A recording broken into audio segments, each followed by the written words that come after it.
¿Cómo va todo? Acá en una nueva presentación de Desafío Rever, contentos de dar este nuevo curso. Mi nombre es Rafael Gagliardi, actual estudiante de Ingeniería en Energías en la Universidad de San Martín. Estoy trabajando ahí en la Fundación 500 RPM, un poco en todo lo que es la organización de los proyectos y bueno, también la parte de dictado de cursos.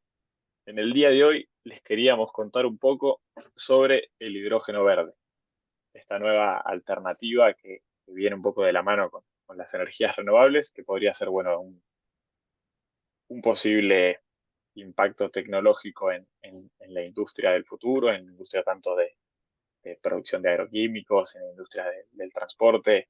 Ya vamos a ir viendo ahí cuáles son un poco los distintos usos que pueda tener esta tecnología innovadora. El hidrógeno verde, como ustedes deben conocer, en, en la producción de este mismo, viene de la electrólisis del agua. El agua, una molécula compuesta por dos hidrógenos y un oxígeno, si esta misma nosotros la disociamos, obtenemos sus átomos fundamentales, que son oxígeno e hidrógeno, como mencionamos. El, el oxígeno, en este caso, bueno, es la molécula que usamos para respirar y también tiene otros usos también industriales, pero en el que nos vamos a enfocar el día de hoy es el hidrógeno.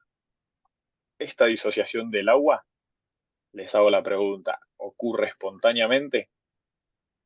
Claramente no me pueden responder porque es un video, pero yo les respondo con la siguiente diapositiva. Esta disociación no ocurre espontáneamente. Es decir, si nosotros tenemos agua en la naturaleza, esta agua por sí sola no se disocia en sus átomos fundamentales. De hecho, al revés, si nosotros tenemos hidrógeno y oxígeno, en la naturaleza por sí solos se juntan y producen agua. Pero si nosotros queremos hacer el proceso inverso, es necesario entregarle algún tipo de energía. En el caso más productivo, entregarle energía eléctrica. Como pueden ver ahí, la flechita indica, esto es una fuente de alimentación de corriente continua y tiene un cátodo y un ánodo, por donde entra el borne positivo y el borne negativo, que cuando están en contacto con el agua y se genera un pasaje de electricidad entre un borne y el otro, este termina disociando el agua, conociéndose como el proceso de la electrólisis del agua. Acá podemos ver un poco las fórmulas que están atrás de esta disociación del agua.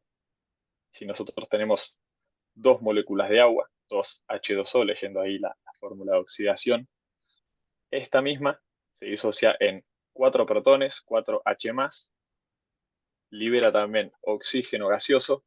Aquí estaríamos analizando el borne de la derecha, que es el borne positivo de la misma, y libera también cuatro electrones al medio.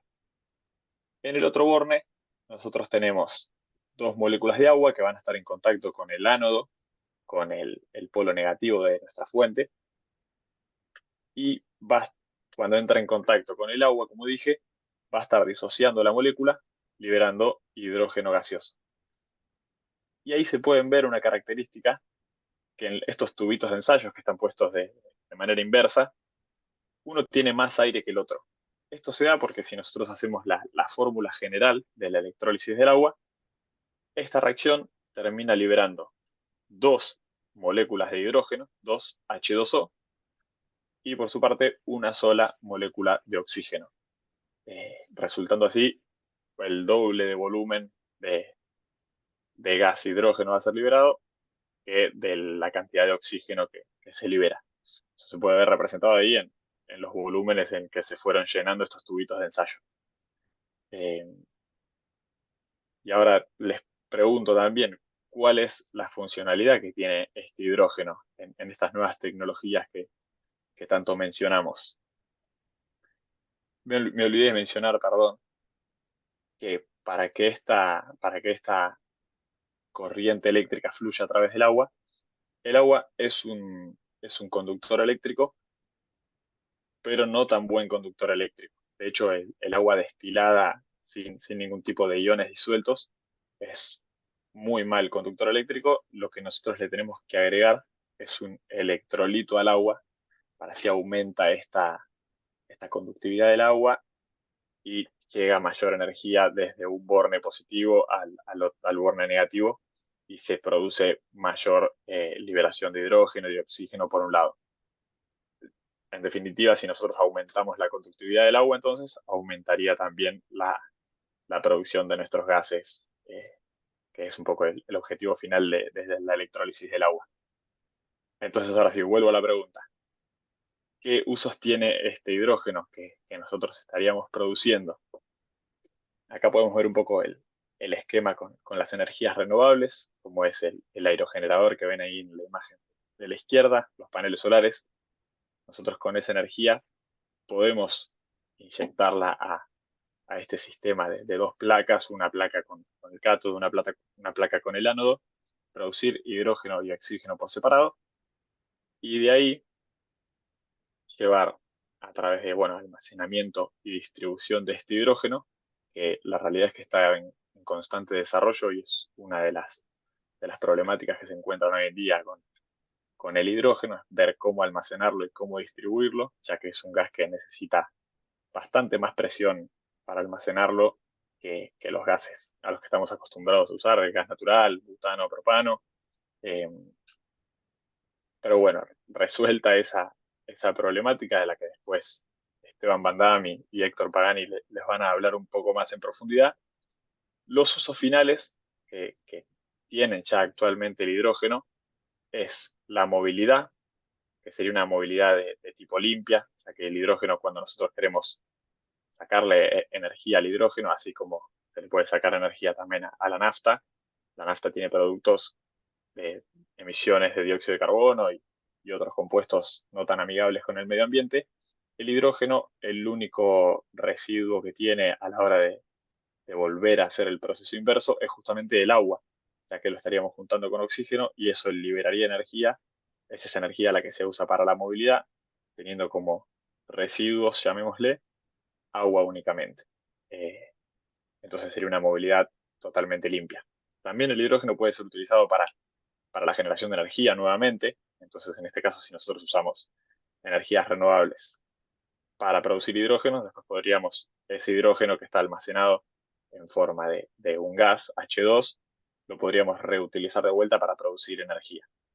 Claramente en esos procesos se pierde un poco de eficiencia, pero bueno, podemos atacar otros problemas como la sobrecarga de las redes de distribución eléctrica nacionales o ver en qué momentos necesitamos usar esa energía, ya que capaz cuando tenemos mucho sol, el sol nos sobra y nuestros paneles solares están produciendo de más energía, esa energía la podemos aprovechar para producir hidrógeno y usarla en un segundo momento. Ahí está un poco la capacidad de pensar más allá de la burbuja.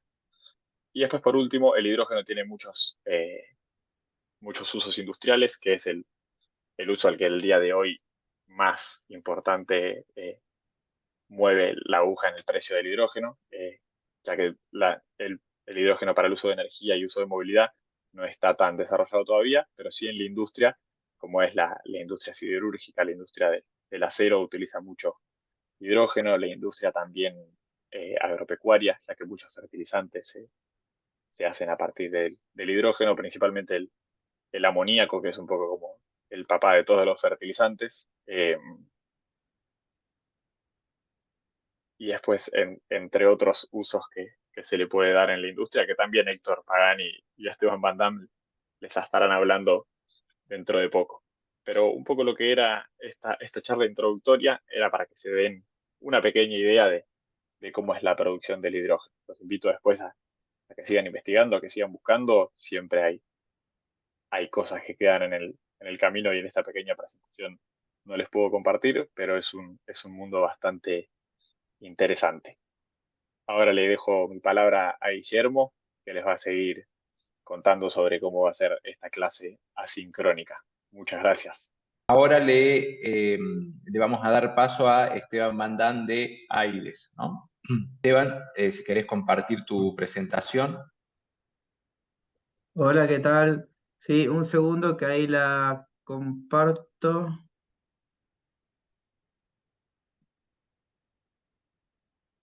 Díganme si ahí. lo pueden ver. Perfecto. De 10, Buenísimo. excelente. Bueno, arranco entonces nomás.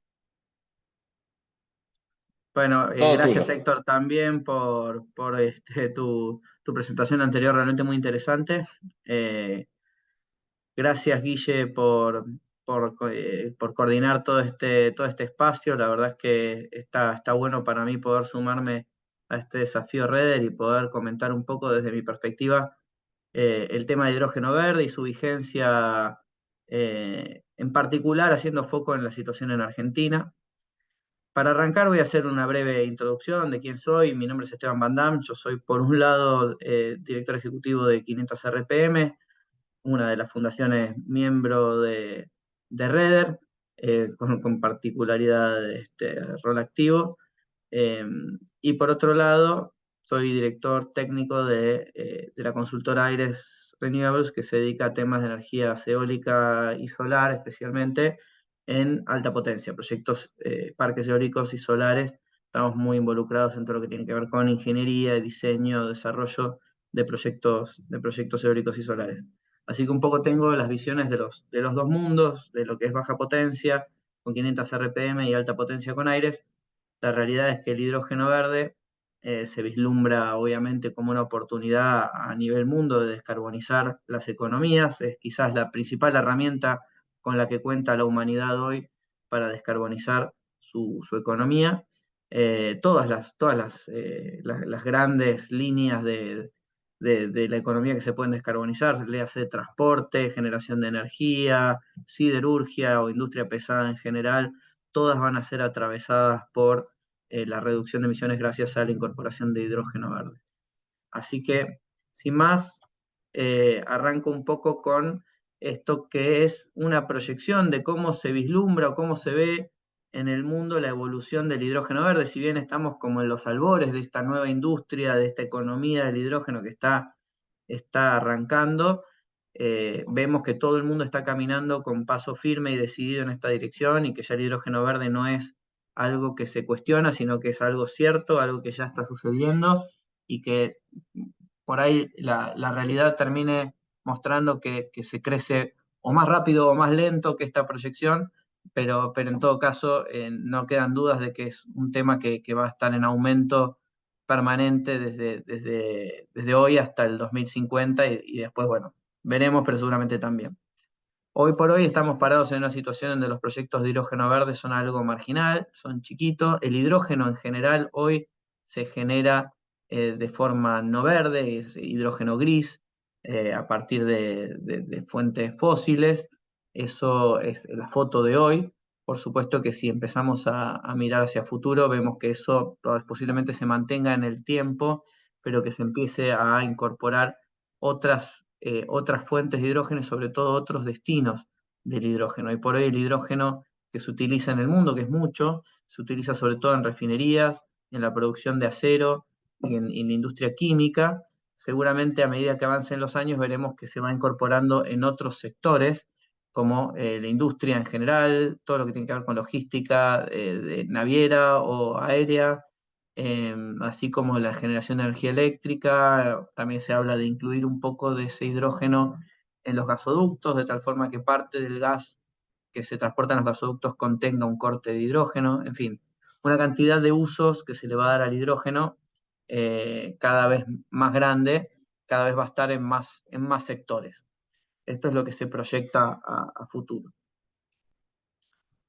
Si miramos un poco algunos números clave que tienen que ver con el hidrógeno y en particular con la situación en Argentina, vemos que Argentina se posiciona o debería posicionarse en la economía del hidrógeno verde como un exportador neto. La realidad es que va a haber países muy grandes como Estados Unidos, China, que seguramente van a generar muchísimo hidrógeno verde, pero también van a consumir mucho hidrógeno verde y posiblemente no sean ni grandes exportadores ni grandes importadores. Después hay otros grupos de países que seguramente serán importadores netos porque no tendrán superficie o condiciones buenas para poder generar grandes volúmenes de hidrógeno, por ejemplo, la Unión Europea y algunos países de Asia, como Japón, Corea. Y hay otros países que quizás van a tener mucha menos demanda porque son países más chicos o menos desarrollados, o con menor población, o menos industria, pero que sí tienen todas las condiciones para ser grandes generadores de hidrógeno verde y exportadores netos de hidrógeno verde, y es el caso en general de Latinoamérica, en particular de nuestro país. Nuestro país además atraviesa una situación macroeconómica que es conocida por todos, en donde la necesidad de divisas es fundamental, o sea, de dólares, y de financiación, y está claro que esto va a ser un aliciente también para que los gobiernos y las políticas se alineen detrás de este objetivo. De hecho, ya distintos partidos políticos se han mostrado muy interesados y a favor de promover y darle todo el soporte que necesita el despegue de este sector, porque es algo que, por supuesto, le conviene a todo el mundo, básicamente. No es un sector que vaya a generar demasiada polémica. Después tenemos algunas cifras claves, por ejemplo, este numerito mágico de $20 por megawatt hora. ¿Esto qué significa?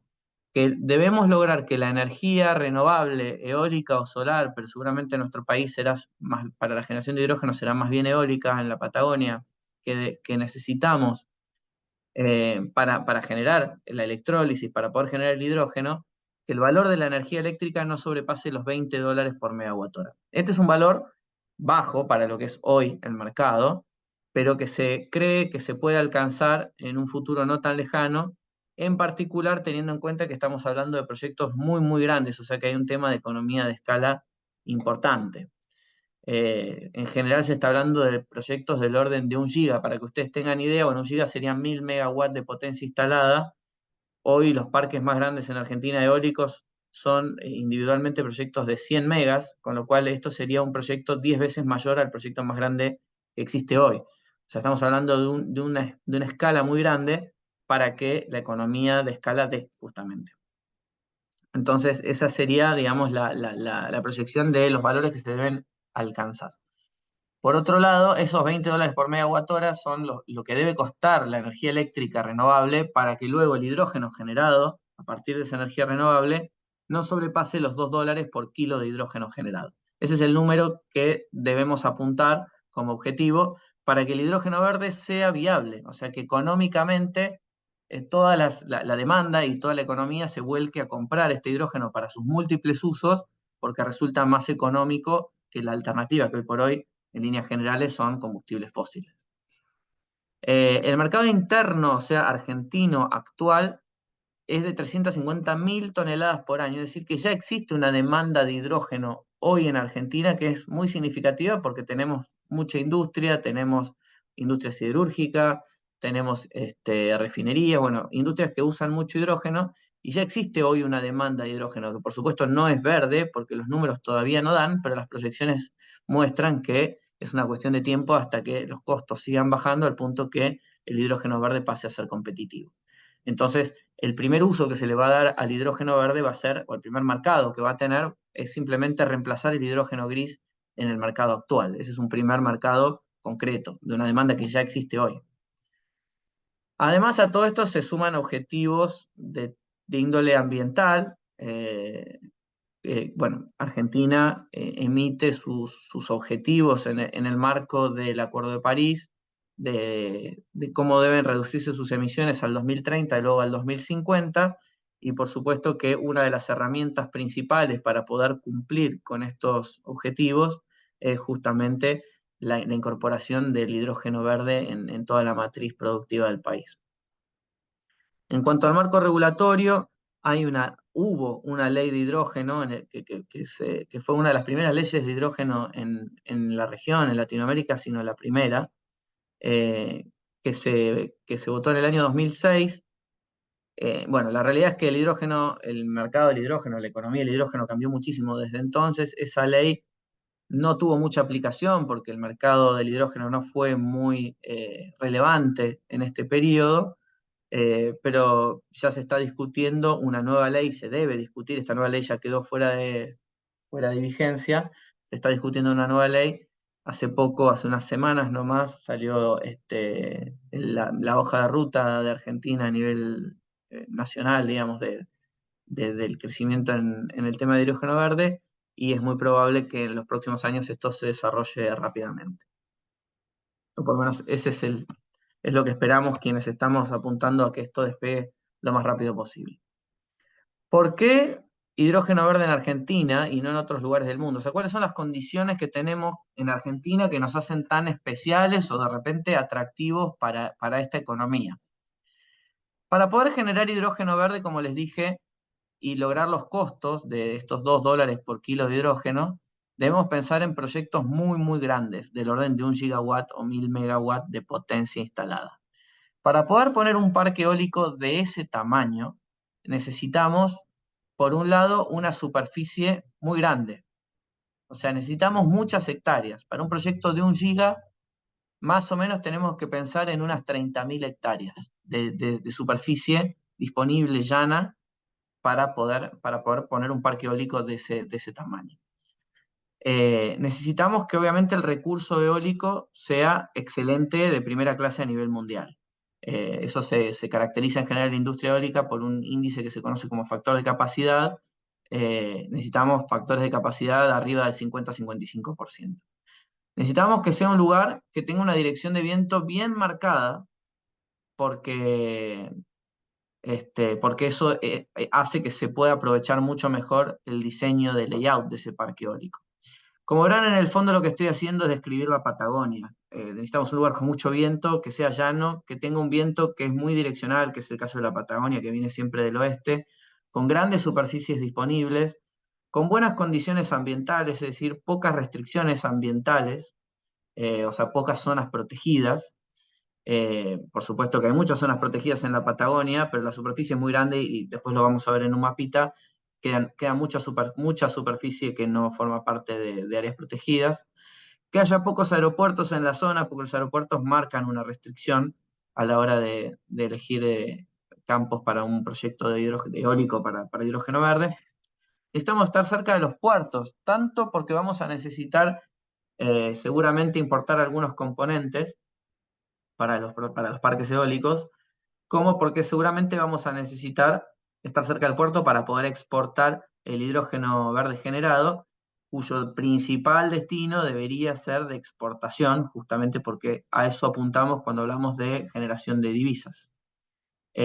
Acceso al agua, porque bueno, la electrólisis necesita H2O, agua, para poder hacer la electrólisis y poder separar la molécula de hidrógeno de oxígeno y obtener el hidrógeno. Necesitamos una topografía sencilla, o sea, una zona llana, una logística sencilla, buenas condiciones de suelo, baja humedad, poca nieve, en fin, como verán, poca actividad sísmica. La Patagonia reúne todas estas condiciones y son pocos los lugares en el mundo que reúnen estas condiciones de mejor forma que la Patagonia, con lo cual es claro el atractivo para poder hacer proyectos muy grandes eólicos para la generación de hidrógeno. Acá vemos algunos mapas en donde vemos un poco en detalle esto que hablábamos antes. A la izquierda vemos la dirección de viento en la Patagonia, que como les comentaba es muy notoria, que es bien del oeste, o sea, casi siempre sopla del oeste. Eso facilita el diseño del proyecto y reduce los costos de obra civil. Y en el mapa de la derecha vemos lo que es el recurso eólico de nuestro país, en donde vemos claramente, y esto ya muy sabido, un recurso excepcional en la Patagonia, sobre todo en las provincias de Chubut, Santa Cruz y Tierra del Fuego. Pero bueno, por supuesto también muy bueno el recurso en las provincias de Río Negro y el sur de la provincia de Buenos Aires. Todas zonas que seguramente verán en los próximos años desarrollos de proyectos de hidrógeno verde.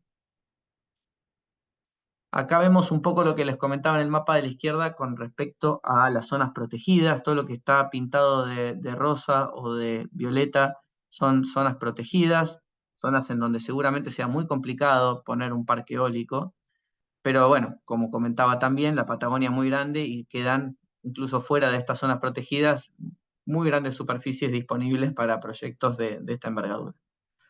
En el mapa de la derecha vemos los puertos, principales puertos de esta zona, o de todo el país en realidad, de todo el mar Atlántico, en donde, bueno, queda claro que tenemos una gran cantidad de puertos con buenas condiciones como para poder operar este tipo de proyectos. De vuelta, tanto la importación de componentes que haga falta para los parques eólicos, como la exportación del hidrógeno verde producido. Por último, y para no extenderme demasiado, no quisiera dejar de comentar brevemente en qué consiste desarrollar un proyecto de hidrógeno verde, cuáles son las etapas del desarrollo. Cuando hablo del desarrollo no es la construcción en sí del proyecto, eso viene después, sino todo lo que tiene que ver con el diseño del proyecto y la preparación de toda la documentación y de todas las etapas que se deben cumplir para tener un proyecto sólido en papel que luego se pueda llevar a la realidad.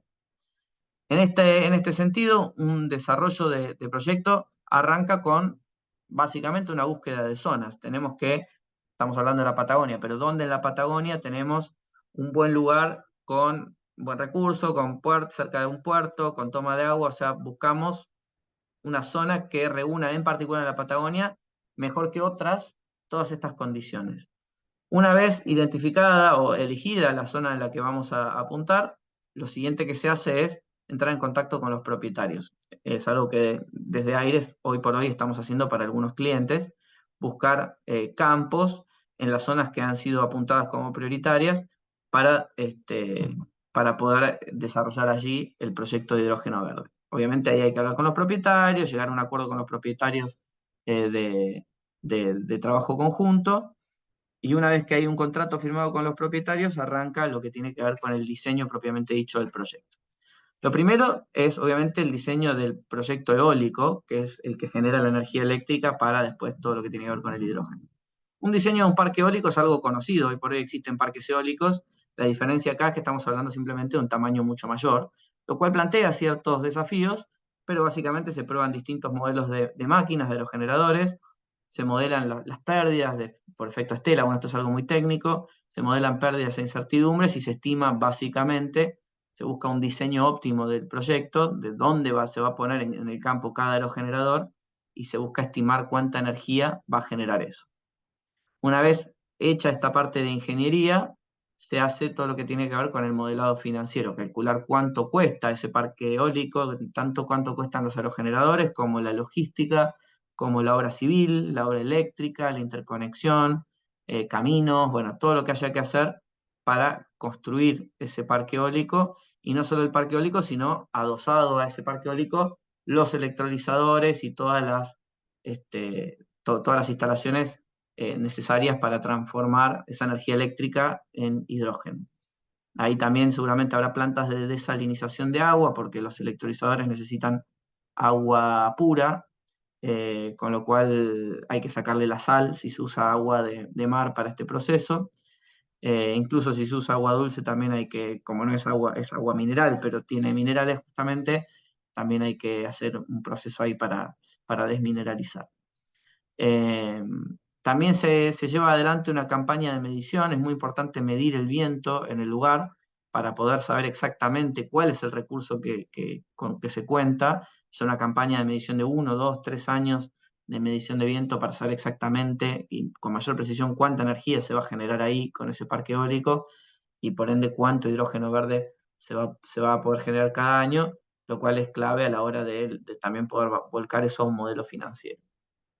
Por último, hay que avanzar con todo lo que tiene que ver con estudios y permisos. Obviamente, un proyecto de estas características debe pasar por estudios y permisos eléctricos, estudios y permisos ambientales, hidrológicos, tema de aves, que no es menor, sobre todo en un proyecto eólico y en la Patagonia.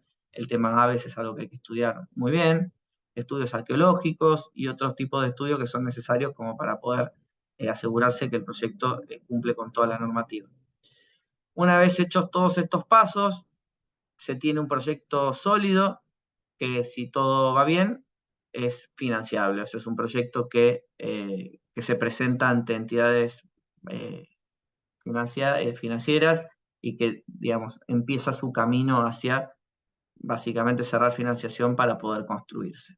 Es un poco la vida de un proyecto. Hoy por hoy no se están construyendo todavía proyectos grandes, se están construyendo en algunos lugares proyectos piloto, todavía no en Argentina, sí en el mundo. Por ejemplo, en Chile hay algunos proyectos piloto, entendemos que muy pronto va a haber algunos también en Argentina, pero son proyectos, bueno, existe un proyecto en Argentina de hace muchísimos años, que es piloto, eh, pero bueno, seguramente vendrán nuevos, y pero sí se está recorriendo este camino, sí se están ya llevando adelante estos pasos en muchas zonas de la Patagonia hoy para hacer todo lo que hay que hacer de tal forma que dentro de 5, 3, 7 años, cuando el mercado esté listo, podamos, podamos empezar a construir estos proyectos y empezar a generar y exportar hidrógeno verde. Así que eso es un poco el pantallazo de dónde estamos hoy y cuál es, cómo me imagino yo y cómo se imagina en general el sector, la evolución a lo largo de los próximos años de este mercado, que por supuesto es muy promisorio para los objetivos de descarbonización y para los objetivos nacionales de contar con una economía más que genere divisas para el país. Así que sin más, les agradezco mucho su atención y por supuesto quedo a disposición para cualquier duda o consulta que tengan después de ver esta presentación. Muchas gracias. Perfecto, muchísimas gracias Esteban por la exposición, muy interesante. Ahora a continuación, Héctor Pagani de la Asociación de Energía Eólica. Ahora acabamos de contar con la presencia de Esteban Dam de Fundación 500 RPM y Aires. Ahora vamos a pasar a Héctor Pagani de la Asociación de Energía Eólica. Bueno, buenas tardes a todos. Soy Héctor Pagani, presidente de la Asociación Argentina de Energía Eólica, doctor Érico Espinadel, y hoy vamos a hablar sobre hidrógeno y los colores de hidrógeno y los costos del hidrógeno. Bueno, ustedes ahí después podrán verme. Bien. Si bien el hidrógeno es abundante en la naturaleza, no se encuentra libre en la Tierra. Sí se lo encuentra combinado con otras moléculas, como por ejemplo el agua, que la fórmula química es H2O, y en los hidrocarburos, especialmente en el metano, cuya fórmula es carbono, hidrógeno 4. O sea que para obtener hidrógeno libre, estas moléculas deben dividirse, aportando energía que luego podrá recuperarse mediante una recombinación con el oxígeno para producir agua. Y lo que nos vamos a referir ahora es a los colores, a qué se denomina cada color de hidrógeno. Bueno, el color blanco se refiere al hidrógeno de origen natural. El verde es una forma de hidrógeno producida a través de electrólisis del agua, alimentadas por energía renovable, tanto eólica como solar. No se producen emisiones de gases de efecto invernadero al producirlo. El amarillo es aquel que la electricidad que utiliza para la electrólisis proviene de fuentes mixtas, renovables hasta fósiles, que es lo que hoy tendríamos nosotros si conectamos un electrolizador a la línea que tenemos en nuestra casa. Es una mezcla de distintas energías la generación.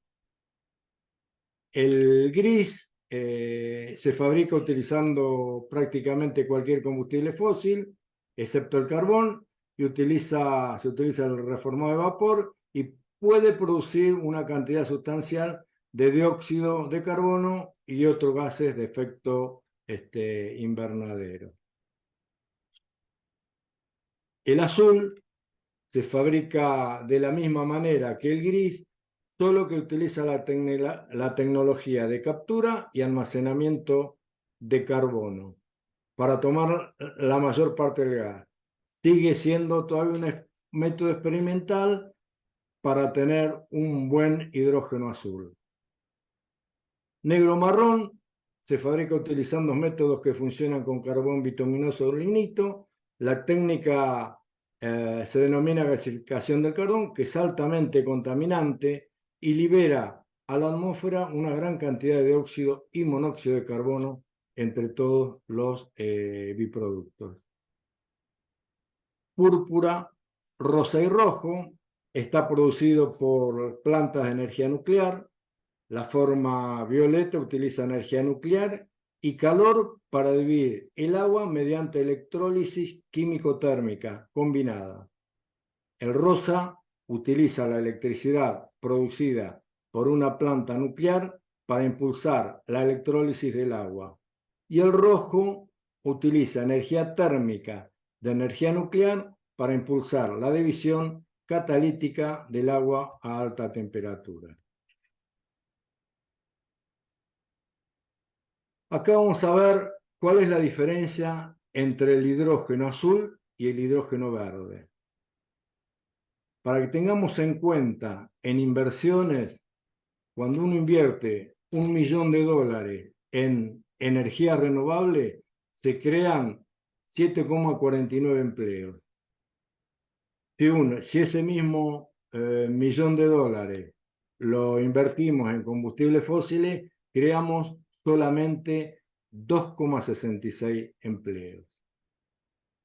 El hidrógeno azul produce CO2, utiliza combustibles fósiles, depende de la fluctuación de los precios de los combustibles fósiles y el costo del mismo. El CO2 tiene un periodo de vida de 120 años promedio, ya que el promedio va de los 80 años a los 215 y hay que almacenarlo por ese tiempo. Hay que capturarlo, transportarlo y almacenarlo. Generalmente se almacena en cavernas, con lo cual es muy costoso. El hidrógeno verde no produce el CO2 y además es renovable. El hidrógeno azul, producido a partir del gas natural con captura y almacenamiento de carbono, también es solo una herramienta moderada en el mejor de los casos para reducir las emisiones de carbono, lo que suma los riesgos de la inversión. Además, la captura de carbono no se garantiza ni el transporte ni el almacenamiento del mismo, ya que es muy complicado. Para que el hidrógeno producido por reformado de gas natural sea considerado bajas emisiones, debe contener 2 kilos o menos de CO2 para la producción de hidrógeno. Acá ustedes pueden ver, con una captura del 90% produce 2 kilos. Pero hoy, industrialmente, no hay ninguna fábrica que esté capturando el 90% del carbono. Sí, están capturando entre el 50 y el 60%, con lo cual estamos capturando alrededor de 4 kilos de CO2 por cada kilo de carbono. Y si no tuviéramos captura, estaríamos en los 9 kilos de CO2 por cada kilo de carbono. Bien, acá podemos ver, esta figura está extraída de la Agencia Internacional de Energía del 2022, y podemos ver los estadios en que se encuentra la producción de hidrógeno bajo en carbono, los hidrocarburos sintéticos y la infraestructura. Concentrémonos solo en la producción de hidrógeno. Vemos que solo se encuentra aceptado por el mercado la producción de hidrógeno producido por electrólisis, tanto con electrolizadores PEN, o sea, de membrana de intercambio de protones, y los alcalinos. En tanto, la fábrica de hidrógeno con captura de carbono está en un estadio de prototipo grande y además estancados. La pregunta es, ¿por qué estancados? El CO2 tiene un periodo de vida promedio, ¿no?, de 120 años, por lo que hay que capturarlo, transportarlo y almacenarlo en cuevas bajo la tierra por 120 años, si es que no se le da otro uso, con los consiguientes costos y peligros para que no se escape a la atmósfera. Si bien es posible controlar los riesgos comunes, es imposible controlar los riesgos de la naturaleza. Una tonelada de CO2 ocupa un volumen de 512 metros cúbicos en condiciones normales de presión y temperatura, es decir, un cubo de 8 metros de lado. Nuestro país consume aproximadamente 350.000 toneladas de hidrógeno al año. Hoy ese hidrógeno es gris. Si quisiéramos que ese hidrógeno fuera azul, de bajas emisiones, 2 kilos de CO2 por cada kilogramo de hidrógeno, debemos capturar 7 kilogramos de CO2 por cada kilogramo de hidrógeno, con lo cual deberíamos capturar, transportar y almacenar 1.254 millones de metros cúbicos de CO2. Tomando las máximas dimensiones de un 4K, vemos que este tiene un volumen de 10,14 metros cúbicos. Es decir, deberíamos todos los años capturar, transportar y almacenar 123.708.086 4K equivalente. La fábrica Quest de la empresa Shell en Canadá es una de las plantas de hidrógeno fósil con hidrógeno azul en el mundo que utiliza el sistema de captura de carbono para evitar las emisiones contaminantes. Se descubrió que la captura fue solo del 48% de las emisiones en esa planta, lo que no alcanza a la tasa de captura del 90%, con lo cual no es considerado hidrógeno azul. Ahí tienen todas las abreviaciones que están arriba. Bien. Costo nivelado del hidrógeno. ¿Qué es el costo nivelado? Es el precio, sería la cantidad de dinero que debería pagar un comprador de hidrógeno al propietario de la fábrica productora de hidrógeno para que éste recupere sus costos y obtenga un margen de ganancia. El costo nivelado del hidrógeno se calcula con esa formulita, que si bien no es sencilla y que va desde el año 1 hasta su vida útil y que tiene en cuenta el costo del dinero, R, en un porcentaje de interés anual. Para no complicarnos con cuentas, podemos ver en esta tablita cómo se calcula el LCOE, el costo del hidrógeno, teniendo en cuenta distintos LCOE, que es el costo nivelado de la energía verde, que la tienen acá a un costado, los factores de capacidad. El factor de capacidad es la cantidad de energía que produzco en el año dividido la cantidad de energía que debería producir al 100% del tiempo en ese año. Y además están, lo que ustedes ven acá, capes del electrolizador, el costo del electrolizador. Para que el hidrógeno sea rentable, tiene que valer $2 por kilo o menos.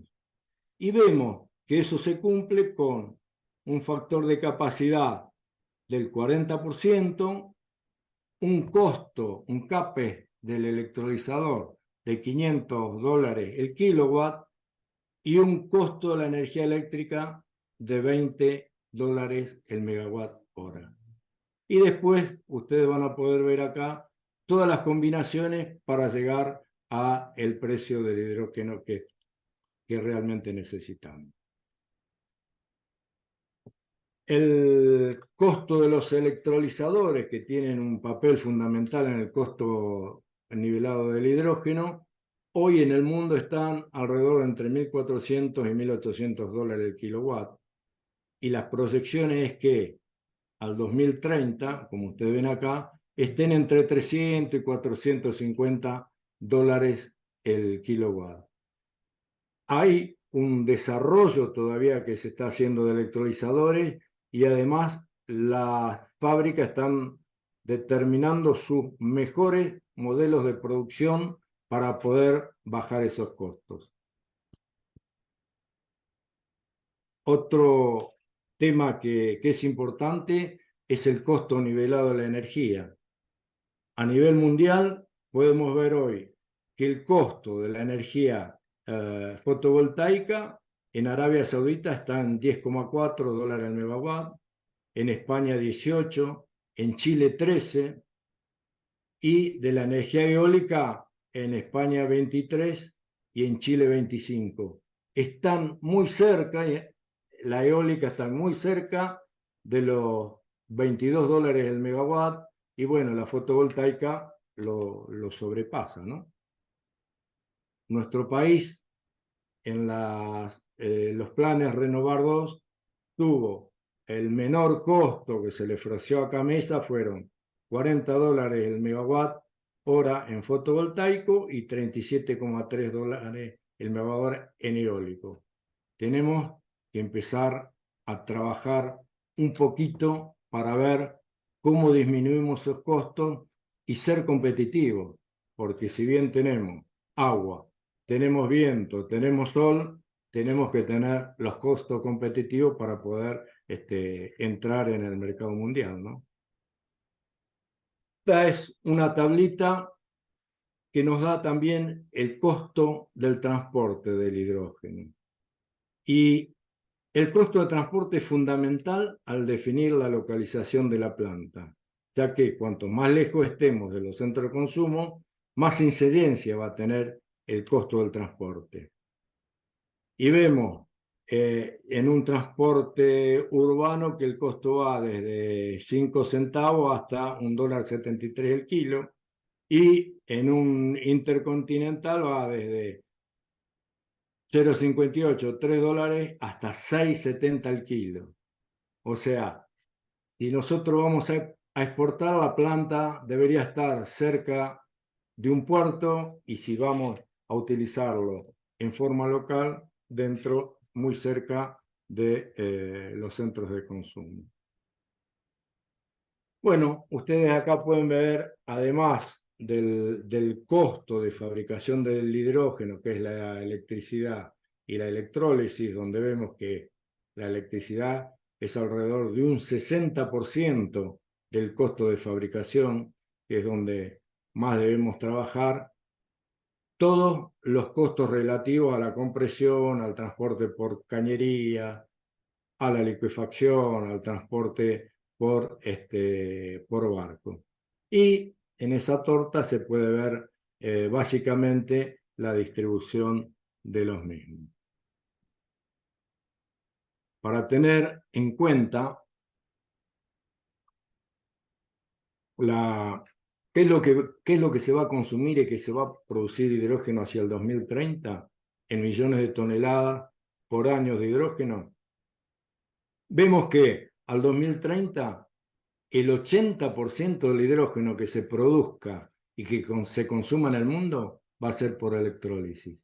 Entonces, si yo tengo que decidir qué planta voy a poner, si va a ser con captura de carbono o va a ser por electrólisis, me parece que la tendencia debería ser por electrólisis, ¿no? Bien, hablemos un poco de las leyes de hidrógeno. La ley 26.123 fue aprobada en el 2006 y refleja muy bien las expectativas del hidrógeno de aquel momento, ya que algunas cosas han cambiado. En aquel momento era todo investigación, desarrollo, pero hoy ya es distinto, ya el hidrógeno ya se abre en las fábricas, se habla en un montón de agencias gubernamentales, y además en ese momento se hablaba solo el hidrógeno para energía, para generar energía. Hoy se está hablando para generar energía y un montón de productos más que el mundo está necesitando, y que, por ejemplo, la Unión Europea prevé que para el 2035 todos los productos que ingresen a ellos van a tener que tener un certificado de calidad donde indiquen si está hecho con energías renovables va a tener un costo y si no está hecho con energía renovable, evidentemente va a tener otro costo. Y bueno, ¿qué debería tener la ley? Esto es un poco sacado de lo que se estuvo trabajando con la plataforma H2 Argentina, ¿no es cierto? Hay que desarrollar tecnología y producción de hidrógeno renovable nacional. No podemos depender de otros países si queremos tener seguridad energética. China hoy es el que está liderando la construcción de electrolizadores, por sus costos, por su cantidad de mano de obra, por su calidad. Bueno, debemos empezar a acercar propuestas. Y bueno, que promueva además investigación, innovación, desarrollo para la exportación y el uso del hidrógeno renovable. La plataforma H2 Argentina fue creada en el 2021 por estas organizaciones que ustedes ven ahí y en realidad tiene como propósito alentar, promover y trabajar en el desarrollo del hidrógeno verde en Argentina como parte de la descarbonización de la economía, en el marco del proceso de transición energética que debe emprenderse en beneficio de las generaciones presentes y futuras. Se hizo un proyecto de ley, hoy tiene estado parlamentario, y bueno, se estuvo trabajando más de un año con los distintos actores públicos y privados para poder tener la mejor ley de hidrógeno para nuestro país. Muchas gracias.